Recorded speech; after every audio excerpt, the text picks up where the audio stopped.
Hello and welcome. I know many of you use these videos to help you fall asleep. So before we begin, be sure to like the video and subscribe to the channel. Also comment where you're from and at what time you're watching. Take a moment to get comfortable, relax, and let yourself unwind. Detective James Holloway stood at the edge of the orchard, staring into the sea of twisted trees. Their gnarled branches stretched toward the sky, bare despite the season. The land was old, too old, and it reeked of damp earth and something else, something rotten. The disappearances had all led him here. 5 people in the last 3 months, all last seen near this cursed grove. Locals whispered about the bone orchard, but no one would say why. Now, with the sun dipping below the horizon, Holloway felt a strange unease settle in his gut. He adjusted his coat, exhaled a breath that fogged in the chilly air, and stepped forward. The ground felt soft, like walking on a fresh grave. His boots sank slightly with each step. He moved deeper into the orchard, brushing past low-hanging branches that swayed even though there was no wind. His flashlight flickered. He tapped it against his palm, but the beam remained weak, struggling against the encroaching darkness. Then he saw them. Strange, bulbous shapes hung from the branches like misshapen fruit. They were covered in a leathery, pale skin, almost human in texture. His stomach clenched. He reached out, hesitated, then touched one. It was warm. The thing pulsed slightly beneath his fingers. He jerked his hand back, his heart hammering. A rustling came from deeper within the orchard. A whisper carried on the still air. "Help me!" Holloway spun toward the sound, his hand moving to his gun. The voice had been weak, trembling. Someone was in here. Someone was alive. "Hello," he called, his voice cutting through the silence. No answer. He took another step, the earth sucking at his boots. His flashlight flickered again, then went out completely. Darkness swallowed him. His pulse quickened as he fumbled with the switch, his breath loud in the unnatural silence. Then a sound, wet, shifting like something moving through mud. Something was near him. He felt a presence, looming just beyond his vision. His fingers gripped the flashlight tighter. He didn't dare move. A cold breath brushed the back of his neck. And then the whisper came again, right beside his ear. "Help me!" Holloway spun, drawing his gun. The orchard was empty, but he knew he wasn't alone. He took a slow step backward. The ground beneath him gave way. With a sharp cry he fell, his body crashing through roots and dirt, tumbling into darkness. Holloway landed hard on his back, the wind knocked from his lungs. The fall had been short, but the impact left him dazed. Dirt rained down around him, the scent of damp earth filling his nose. He groaned, rolling onto his side, his fingers scrambling for his flashlight. It flickered weakly in the darkness, illuminating his surroundings in a dull, sickly glow. He was in a tunnel. The walls were made of packed dirt, thick roots protruding like skeletal fingers. The air was stale, heavy with the scent of decay. He pushed himself up, his knees unsteady, his pulse still hammering from the shock. A sound echoed down the tunnel. A soft, rhythmic tapping. Holloway swallowed, gripping his gun tightly. "Hello," he called. Silence. He turned in a slow circle, his flashlight casting eerie shadows that seemed to stretch and writhe. The tunnel branched off in 2 directions, both disappearing into blackness. He had no idea where he was, or how to get out. Then he heard it again. Tap, tap, tap, slow and deliberate, coming from the left passage. He exhaled, steeling himself. The ground felt unsteady beneath him as he stepped forward, his breath shallow, ears straining for any sound. The tapping continued, rhythmic, like fingers drumming against wood. As he rounded a bend, his flashlight beam landed on something that made his stomach twist. A row of wooden doors lined the tunnel walls. Old, rotting, some barely hanging onto rusted hinges. Each door had something carved into it. Strange symbols, circles, and lines intersecting in patterns that made his head ache just to look at. He stepped closer, brushing his fingers over the marks. The grooves were deep, as though someone had carved them with desperate force. The tapping had stopped. Holloway exhaled, listening. The silence was thick, oppressive. He reached for one of the doors, hesitating. Every instinct told him not to open it. Then, a whisper, so close it might have been inside his own skull. "Don't let them out!" A chill ran through his spine. He spun, but the tunnel was empty. He was alone. Or at least, he thought he was. His fingers trembled as he backed away from the doors. He needed to get out. He needed to find a way back to the surface. Then, from behind the doors, something knocked. Once. Twice. Then a slow, deliberate third time. Holloway's breath hitched. The knocks were not frantic. Not desperate. They were patient. Waiting. He turned, breaking into a jog. His boots kicked up dust as he moved down the tunnel, his flashlight bobbing in his grip. The tunnel twisted, branched, narrowed. The air grew thicker. His breaths came faster.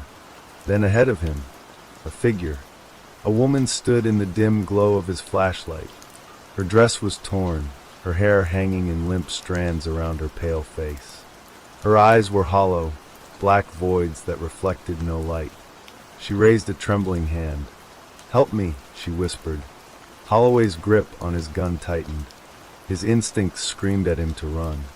"Who are you?" he asked, his voice barely above a whisper. The woman's lips trembled. "They planted us," she said, and then her mouth stretched too wide, her jaw cracking as a black, tar-like substance dripped from her lips. The lights flickered. Then the ground shifted beneath him again, and he was falling. Holloway hit the ground hard, his body rolling over damp earth before coming to a stop. His flashlight spun from his grip, landing a few feet away, its flickering beam casting frantic shadows along the tunnel walls. He groaned, pain radiating through his ribs as he pushed himself onto his hands and knees. His breathing was ragged, his pulse hammering. Something dripped onto his shoulder. Cold, thick. He hesitated, then slowly reached up, his fingers coming away slick and dark. Blood. His breath caught in his throat. He lifted his gaze. The ceiling above him wasn't dirt anymore. It was something else, something organic. Twisted roots hung low, glistening with moisture, pulsing faintly as though alive. And wedged between them, partially fused into the tangled mass, were faces. Dozens of them, pale, contorted in silent screams, their hollow eyes staring down at him. Some were fresh, their skin still clinging to bone. Others were nothing but empty sockets and grinning skulls. The roots had grown through them, wrapped around them, as if the orchard itself had swallowed them whole. His stomach lurched. He scrambled backward, his hands slipping in the damp soil. The moment he moved, a sound filled the tunnel, a deep, groaning creak like the shifting of ancient wood. The walls trembled, and then from somewhere in the darkness, he heard a voice. "You shouldn't have come here." Holloway whipped around, his gun raised, his flashlight casting a weak glow. The voice had been close, too close. But the tunnel was empty. His heartbeat thundered in his ears. His body screamed at him to run. But he forced himself to stay still, scanning the darkness. A shape moved, low to the ground, barely visible in the flickering light. A figure crawled from the shadows, its limbs jerking unnaturally. It was emaciated, skin stretched tight over its bones. Its fingers were too long, claw-like, dragging through the dirt as it pulled itself forward. It lifted its head. Its face was familiar. His breath hitched. It was one of the missing people. A man. James recognized the face from the case files. James Mercer. He had vanished near the orchard 2 months ago. His skin was gray, his eyes black pits. His mouth opened and a dry, rattling whisper escaped. "Buried, too deep, we can't leave." Holloway took a step back, his gun trembling in his grip. "What happened to you?" he asked, his voice hoarse. Mercer's lips cracked as he tried to form words. His fingers dug into the dirt, pulling himself forward. "The roots, they take, they feed." His head twitched violently. "Don't dig." Then behind him something stirred. The walls shifted. The ceiling pulsed, and a low, wet breathing filled the air. Something was waking up. Holloway's breath came in short, ragged gasps. The tunnel walls trembled, the roots above him pulsing as if they were veins carrying something thick and alive. Mercer's body twitched violently, his jaw tightening, his fingers scraping at the dirt. His blackened eyes locked onto Holloway's. "Run," Mercer croaked, his voice strained, like something was pressing down on his throat. "It knows you're here." A deep groan rolled through the tunnels, like the shifting of ancient wood under immense pressure. Holloway felt it in his bones, a vibration that made his teeth chatter. He took a step back, his gun still raised, though he wasn't sure it would help him anymore. Then movement. Something massive stirred in the darkness beyond Mercer, something that made the very ground quiver beneath Holloway's feet. A deep, guttural breath filled the tunnel, wet and sickly, followed by a sound that made his skin crawl, roots pulling free from damp earth with a squelching pop. Holloway's body moved before his mind caught up. He turned and ran. His boots pounded against the dirt, kicking up dust as he fled down the winding tunnel. His flashlight flickered, the shadows warping and twisting around him. The sound of pursuit followed, heavy, dragging, wet. The breathing grew louder, closer. A turn. He barely caught himself from slamming into the wall. The tunnel narrowed, forcing him to duck. His shoulders scraped against the dirt walls, roots clawing at his jacket. He could hear it now. A scraping, a stretching, and then a voice. Not spoken, not whispered. It was inside his head. Flesh and bone, the roots must grow. Holloway clenched his teeth, his breath coming in short, painful bursts. He pushed forward, ignoring the burn in his legs, the sting of sweat in his eyes. He didn't dare look back. Then the tunnel opened. A massive underground chamber stretched before him, impossibly large, the ceiling lost in shadows. And in the center of it, the tree. It was ancient, gnarled, its bark a deep, pulsing black. Thick roots snaked outward, weaving through the chamber like veins, and hanging from its twisted branches. Bodies.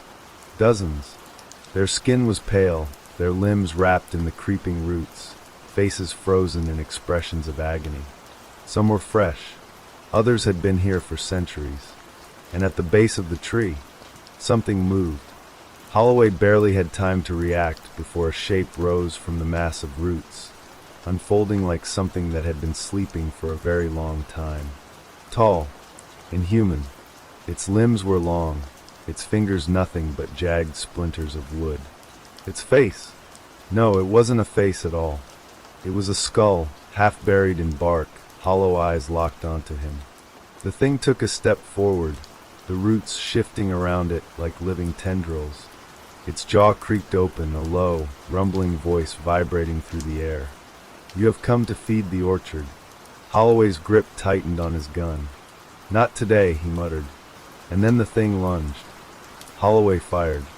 The gunshot echoed through the chamber, the muzzle flash briefly illuminating the grotesque landscape around him.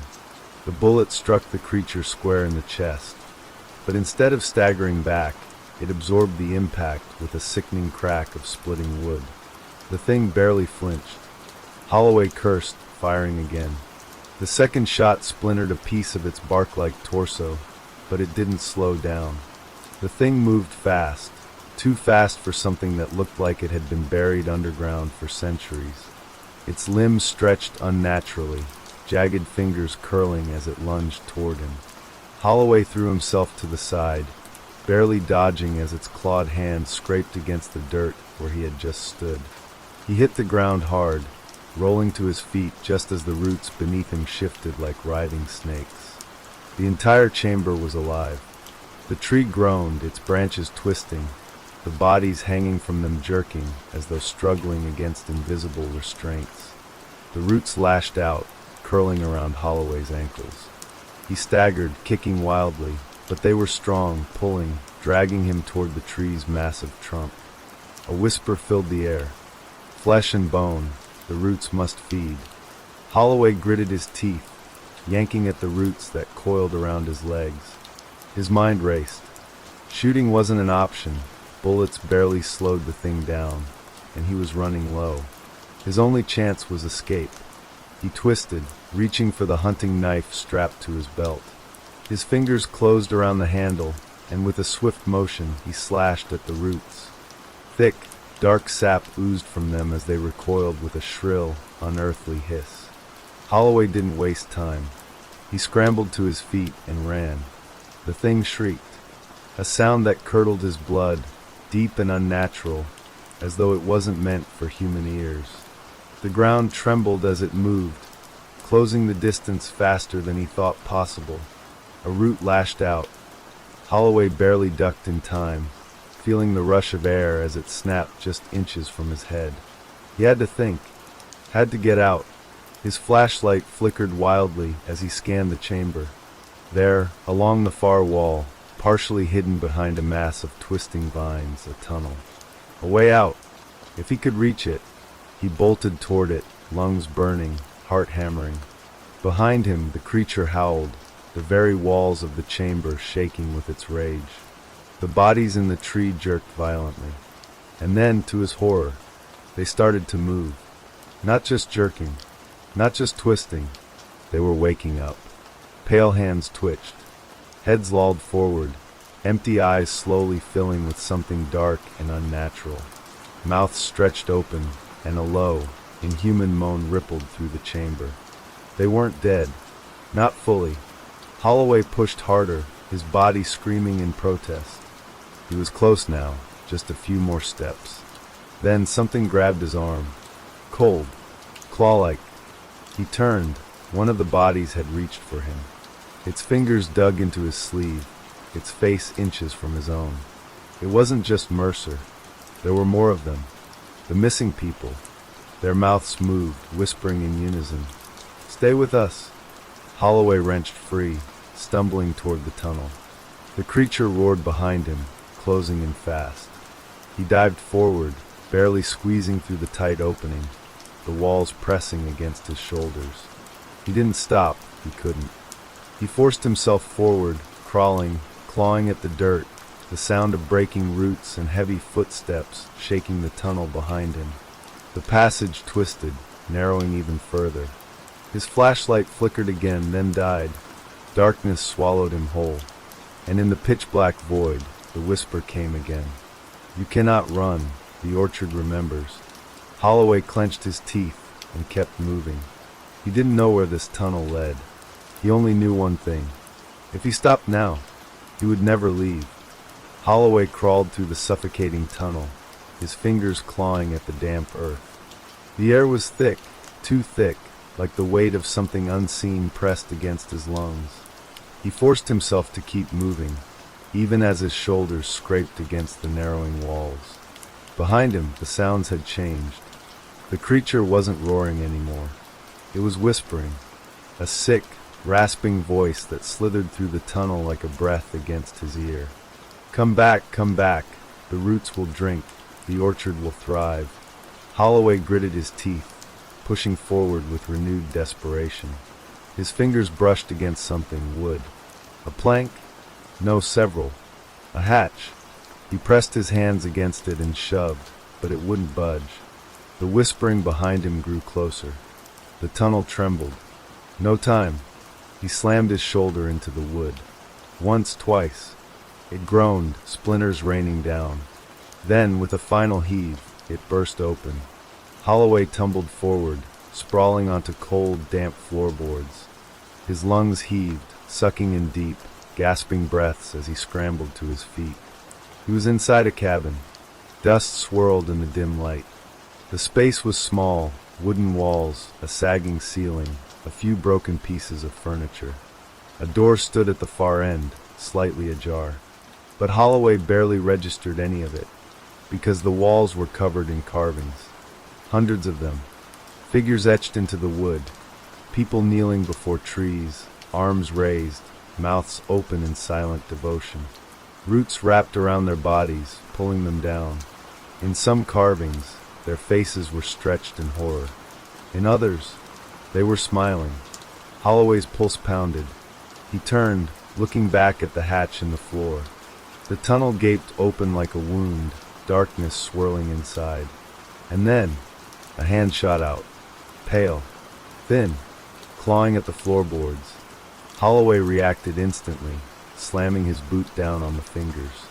A brittle crack filled the air, but the hand didn't withdraw. It only trembled, nails scraping wood. Then another hand emerged, and another, and another. Holloway staggered back, his mind screaming at him to run. The whispering from below was no longer a whisper. It was a chorus. They will not let you leave. He turned and bolted for the door. The moment he touched the handle, the cabin groaned. The walls seemed to breathe. The wood beneath his feet creaked like something beneath it was shifting, waking up. The carvings on the walls, they were moving. The etched figures twisted, their carved mouths stretching wider. Holloway could swear he heard them moaning, whispering prayers in a language he couldn't understand. He didn't wait to listen. He wrenched the door open and stumbled outside. The cold night air hit him like a shock, but he barely felt it. His legs were already moving, pushing him forward, away from the cabin, away from the orchard. But he stopped, because the orchard was gone. He turned in a slow circle, his chest rising and falling in sharp, ragged breaths. The trees, the clearing, the pit, all of it gone. He was standing in an open field, just grass and wind, and the skeletal remains of a long-dead fence. In the distance, he could see the faint glow of town lights. Had it been real? Had any of it been real? Holloway looked down at his hands. His fingers were coated in dirt, his sleeves torn. His boots were soaked in something dark and sticky. Real enough. He swallowed hard, backing away from the cabin. It stood alone in the field now, looking old and forgotten. But as he turned to leave, something caught his eye. A single tree, standing at the edge of the field, and hanging from its branches were bones, white, silent, swaying gently in the wind. And as Holloway stared, frozen in place, he heard the whisper one last time. "You cannot leave, the orchard remembers." Holloway's breath came in short, ragged gasps. The field was vast, stretching endlessly in every direction, but he could still see the glow of the town lights far in the distance. His feet felt heavy, like the earth beneath him was holding on, resisting his every step. He forced himself to move, keeping his eyes on the lights. The wind howled through the empty field, but beneath it, there was something else, something soft, just at the edge of hearing. A rustling, like leaves shifting, like something moving beneath the grass. Holloway didn't look back. He couldn't. His muscles screamed as he pushed himself forward, step by agonizing step. The grass around him seemed taller now, brushing against his arms, tickling his face. His boots sank into the earth with every step, the ground softer than before. No wet. He glanced down. The grass beneath his feet was slick, dark. He lifted his boot. Something thick clung to the leather, dripping back onto the soil. His stomach twisted as the smell hit him. Coppery, rotting, blood. He staggered, nearly falling. The wind howled louder, whipping through the field, and suddenly the whispering returned. "You cannot leave." It was everywhere now. In the wind, in the earth, in the very air he breathed. The ground trembled beneath him, shifting like something alive. He forced himself forward, nearly running now, his eyes locked on the town ahead. The glow was brighter, closer, just a little farther. Then the ground opened beneath him. The earth split apart, and Holloway fell, arms flailing, the world spinning around him. He hit the ground hard, pain exploding through his shoulder. A gasp ripped from his throat as he rolled onto his back, sucking in air. Silence. The whispering had stopped. Holloway's heart hammered as he pushed himself up, his fingers clawing at the dirt. His eyes adjusted to the darkness around him, and then he froze. He wasn't in the field anymore. He was in a pit. The walls around him were lined with roots, thick, gnarled things that pulsed like veins. The air was damp, thick with the scent of decay. And the bones, they were everywhere. scattered across the ground, half buried in the soil, tangled within the roots. Skulls grinned up at him, empty sockets staring, jawbones stretched wide in silent screams. Holloway's breath came fast and shallow. He turned, hands grasping for a way out, searching for something to hold on to. And then he saw it. A figure, standing at the edge of the pit. No, not standing. Hanging, suspended in the air, arms limp at its sides. Its head lolled forward, dark hair covering its face. Its clothes were tattered, barely clinging to its skeletal frame. Holloway tried to move, but his body refused to obey. His muscles were locked, frozen in place as a sick, slow dread crawled up his spine. The figure twitched. Then its head snapped up, and Holloway saw its face. His own. A strangled noise tore from his throat. He stumbled back, his boots skidding against loose bones. The thing watching him smiled, a wide, unnatural grin that split its face too far. It spoke, but its lips didn't move. You belong to the orchard now. The ground beneath Holloway's feet trembled. Roots slithered up, wrapping around his ankles. The whispering returned, louder now, a chorus of voices rising from the bones beneath him. The roots tightened, pulling, dragging him down. Holloway screamed. The last thing he saw before the earth swallowed him whole was the orchard, standing tall, waiting, and the trees were blooming, with something new. Darkness swallowed Holloway whole. The weight of the earth pressed against him, cold and suffocating. Roots coiled around his limbs, winding tighter with every struggle. Soil filled his mouth, his nostrils, his lungs.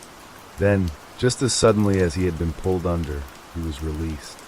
He hit solid ground, gasping, choking, clawing at his throat as he coughed up dirt. The air was thick with the scent of damp wood and something else, something sickly sweet. Slowly, he lifted his head. He was no longer in the pit. The orchard stretched before him, its twisted trees rising into the fog. The ground was uneven, gnarled roots breaking through the soil like grasping fingers. Strange fruit hung from the branches, their surfaces slick and swollen. The scent in the air was overpowering, cloying, almost rotten. Holloway struggled to his feet, his body aching, his clothes damp with sweat and dirt. He turned in a slow circle, searching for any sign of a way out. But the trees went on forever. A rustling sound made him freeze. Something moved between the trees. Holloway's breath caught in his throat. His fingers instinctively reached for his gun. But his holster was empty. His heart pounded as the rustling grew louder, closer. He stepped backward, his boot crunching against something brittle. He didn't dare look down. A shadow shifted between the trunks. Then another. Figures. Pale, emaciated, their eyes hollow, their mouths hanging open. Their limbs jerked unnaturally as they moved, heads twitching, fingers flexing. They emerged from the fog one by one, their bodies swaying as though caught in a slow, invisible current. They surrounded him. Holloway's pulse roared in his ears. He turned, searching for an opening, a gap, anything. But the figures closed in, their movements deliberate, synchronized. One of them stopped just inches away. A woman, or what had once been one. Her skin was gray, her lips cracked and stained dark. Her hair hung in tangled knots over her shoulders. She tilted her head, her mouth stretching into a ghastly grin. Then she spoke. "You are the harvest." A hand shot out, grabbing Holloway's wrist. He recoiled, but her grip was like iron. He tried to yank free, but others reached for him, fingers closing around his arms, his shoulders, his throat. They pulled. Holloway gasped as his body was dragged forward, his heels scraping against the dirt. The figures surrounded him, their faces inches from his, their breath hot and reeking of decay. A low hum rose in the air. The trees trembled. The fruit swayed on their branches, splitting open one by one, revealing what lay inside. Holloway screamed. Inside the fruit were faces, their eyes bulging, their mouths frozen in silent agony, their flesh fused with the pulpy insides. They were alive, and they were watching him, The humming grew louder, rising to a fevered pitch. The ground shook. The hands holding Holloway tightened, pulling him toward the nearest tree. He fought, kicked, thrashed, but it was useless. The tree loomed before him, its bark splitting, its roots curling upward like hungry tendrils. The figures chanted in unison now, their hollow voices ringing through the orchard. The harvest must be fed. The tree opened, and Holloway understood. The orchard did not just take, it consumed.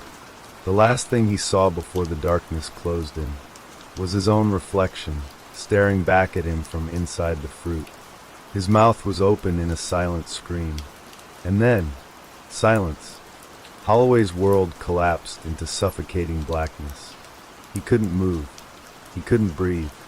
His body felt heavy, encased in something thick and pulpy. His skin burned, as if being dissolved piece by piece. His mind screamed, but his mouth refused to open. Was this death? No. He was still aware, still conscious, trapped. Somewhere beyond the suffocating darkness, the orchard pulsed with life. He could hear it, the rustling of leaves, the whispering voices, the sickly squelch of ripe fruit splitting open, and the screaming, low and distant, but unmistakably human. His own. Holloway's thoughts tangled, memories blurred, slipping through his grasp like wet sand. He tried to hold on to something, anything. His name, his badge, the case, the missing people, the orchard, the ritual. Then, light, blinding, searing light. It poured through the cracks of his prison, and suddenly the walls around him split open. His body tumbled forward, hitting the ground with a wet thud. He gasped, air burning his lungs. His fingers clawed at the dirt, slick with something thick and warm. Not dirt, pulp. He pushed himself up, trembling, his vision swimming. The orchard surrounded him, the trees now heavier, their branches sagging with even more grotesque fruit. The scent of rot was unbearable. A voice drifted through the mist. You were not ready. Holloway's head snapped up. The woman stood before him again, her skeletal frame swaying, her hollow eyes fixed on him. The others lingered in the fog behind her, their faces blank, waiting.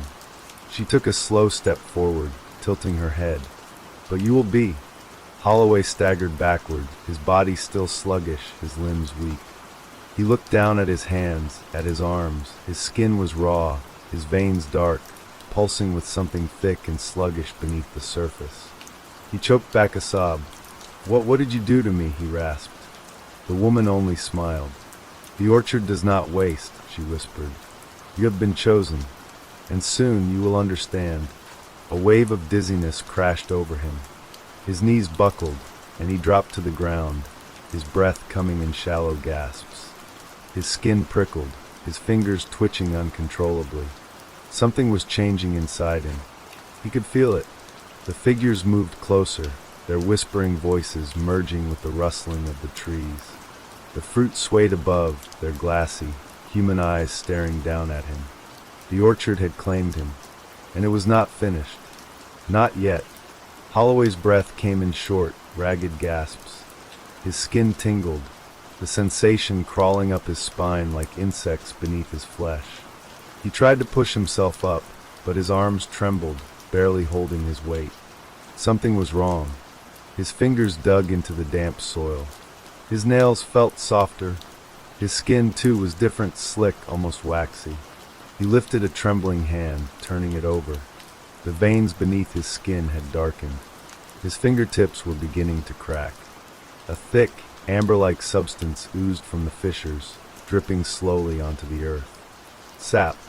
"No," Holloway whispered. His voice was hoarse, barely more than a breath. The woman knelt before him, her skeletal hands reaching out.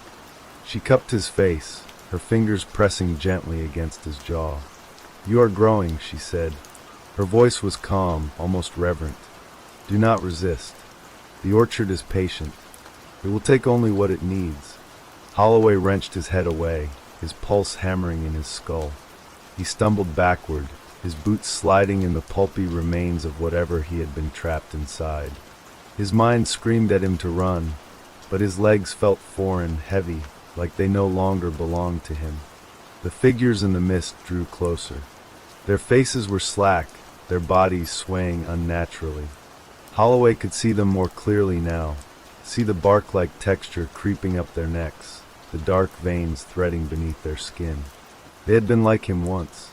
Human. You were not meant to escape, the woman murmured. The orchard allowed you to return, because you are not yet ripe. Stop talking like that, Holloway snapped. His voice cracked, his throat raw. He staggered forward, his fists clenched. I am not part of this. I am not part of you. The woman smiled. But you are. You have been chosen. You have been fed to the roots. And now, you belong to the soil. Holloway shook his head, stumbling away from her, from the others. The orchard loomed around him, its twisted branches arching overhead like skeletal fingers. The air was thick, humid, pulsing with something alive. He had to get out. Now. He turned and ran. The mist swallowed him instantly, blurring the shapes of the trees as he pushed forward. His breath burned in his lungs, his heart a frantic drumbeat in his chest. The ground beneath his feet was uneven, shifting, as though the very earth was trying to pull him down. Behind him, the whispers grew louder. The trees groaned, their branches stretching, shifting. The fruit above trembled, their swollen surfaces twitching, as if something inside was struggling to be free. Holloway didn't dare look back. He ran until his legs threatened to give out, until his vision blurred, until the air in his lungs turned to fire. Then, a break in the trees. A path. Narrow, winding, but there. He didn't think. He took it. The whispers surged behind him. The ground shook. The orchard did not want him to leave. The trees leaned in, their branches clawing at his clothes, at his skin. Thorns tore at his arms, drawing dark, sluggish blood that seeped too thickly from his wounds. The sap. It was spreading. He was changing. No. No. He forced himself forward, gritting his teeth against the pain, against the creeping numbness in his fingers. He had to make it out. Ahead, the mist thinned. A flicker of something beyond the trees. A light. Hope. Holloway threw himself toward it, his body screaming in protest. The whispers roared. The ground lurched beneath him. And then, he broke through. Cold air hit him like a slap. The orchard was gone. Holloway collapsed onto the ground, gasping for breath. His chest heaved as he struggled to pull in air, the freezing cold of the night cutting through him like a knife. He didn't know how far he'd run, how long he'd been trapped, but the reality of the orchard, of the figures, still lingered like a weight in his mind. The light that had been his escape was dim now, casting only a faint glow across the barren land around him. The wind howled, carrying the scent of something rotten, something far too familiar. He pushed himself onto his hands and knees, struggling to orient himself, but the world was spinning. And then he saw it. Behind him, the trees were there again, standing just at the edge of the mist. Tall, dark silhouettes against the dim light, their branches twisted, reaching out like monstrous hands. The fruit was still there, hanging heavy from the branches, swaying as if caught in an invisible wind. But it was wrong. The glow from the fruit was darker now, deeper, pulsing like a heartbeat, casting sickly shadows across the ground. Holloway shook his head. He had to get away. He forced his legs to move, to push forward, but the weight of the orchard's pull was unbearable. It was as if the very air had turned to quicksand, thick with the scent of decay and sap.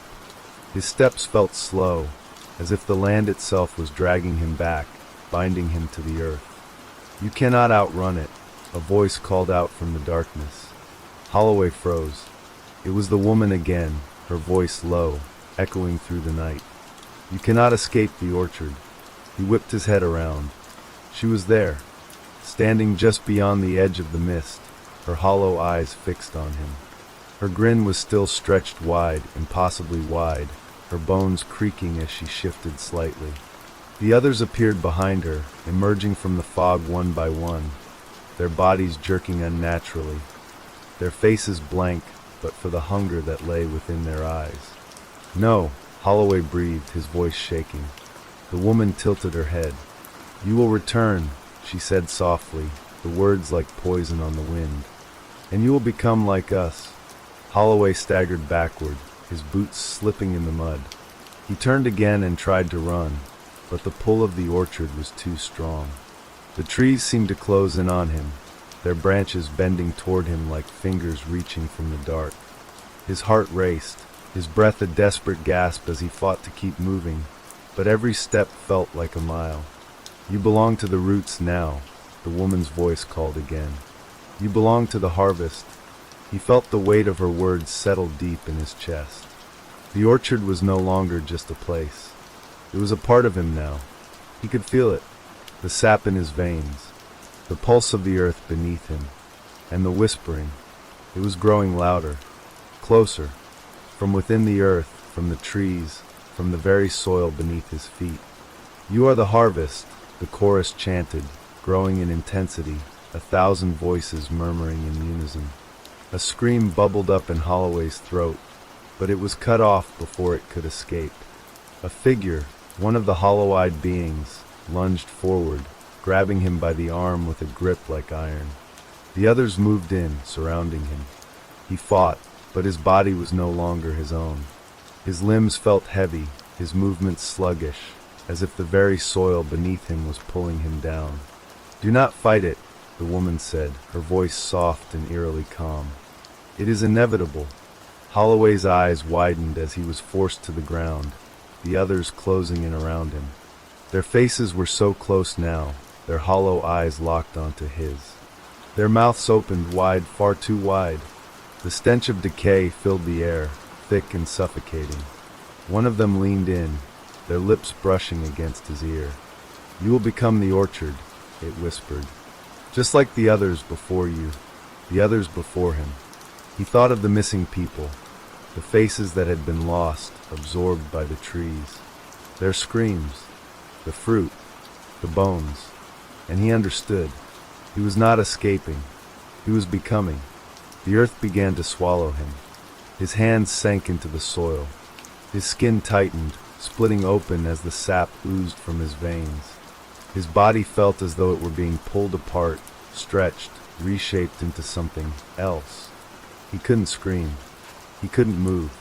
The last thing he felt was the roots, twisting, pulling, claiming him.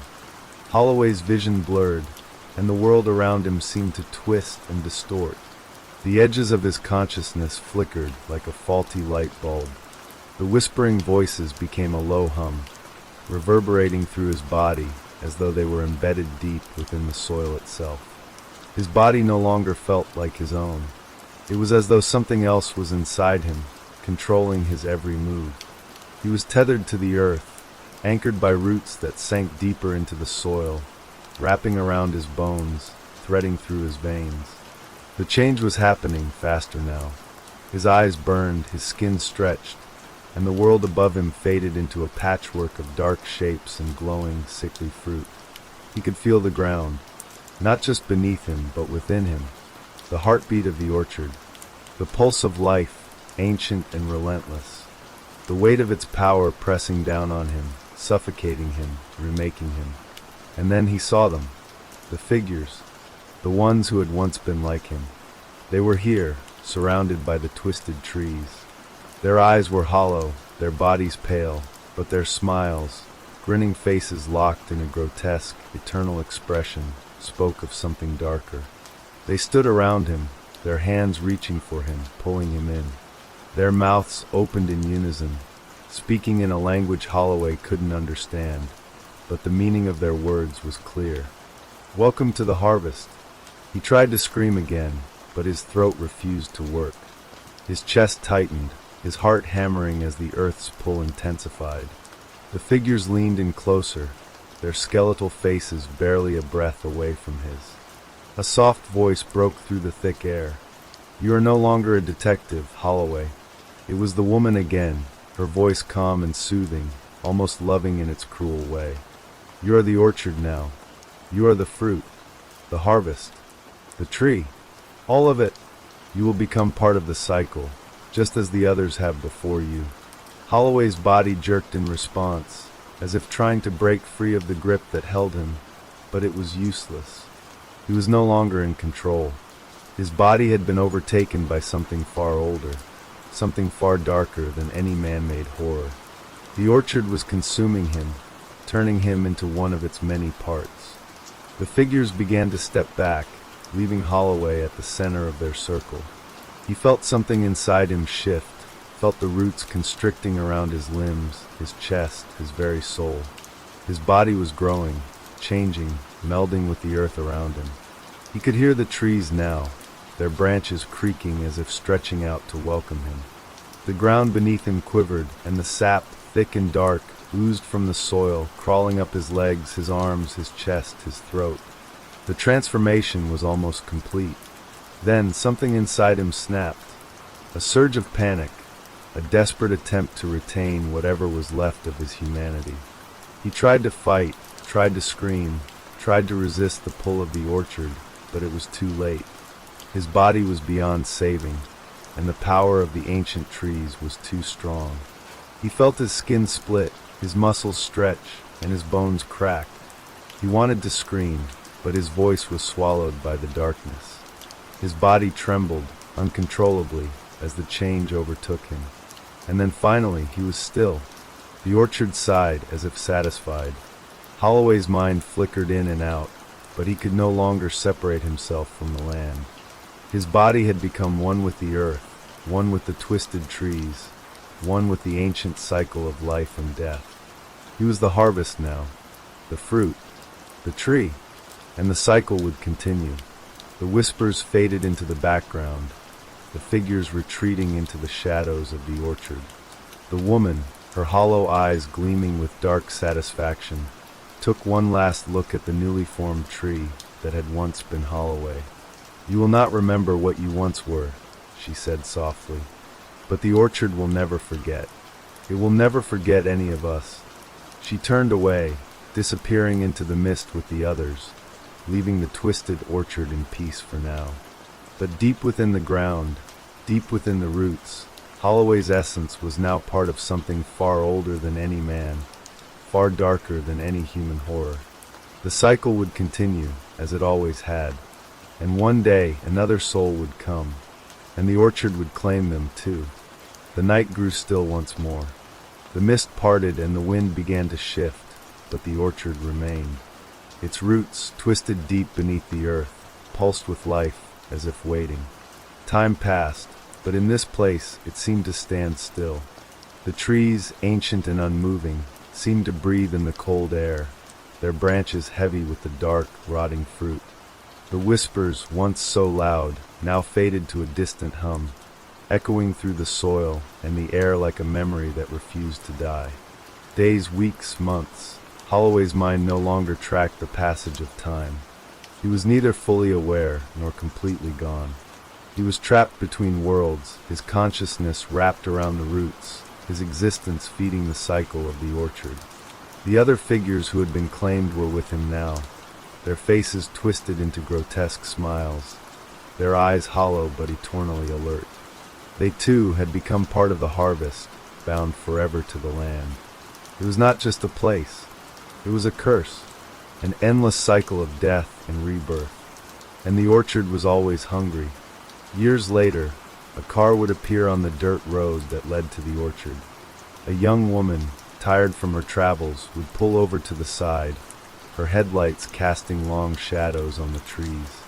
She would step out of the car, the cool night air brushing against her skin as she walked toward the dense, twisted woods. The faint glow of the fruit hanging from the branches would catch her eye, and she would stop for a moment, mesmerized by the sight.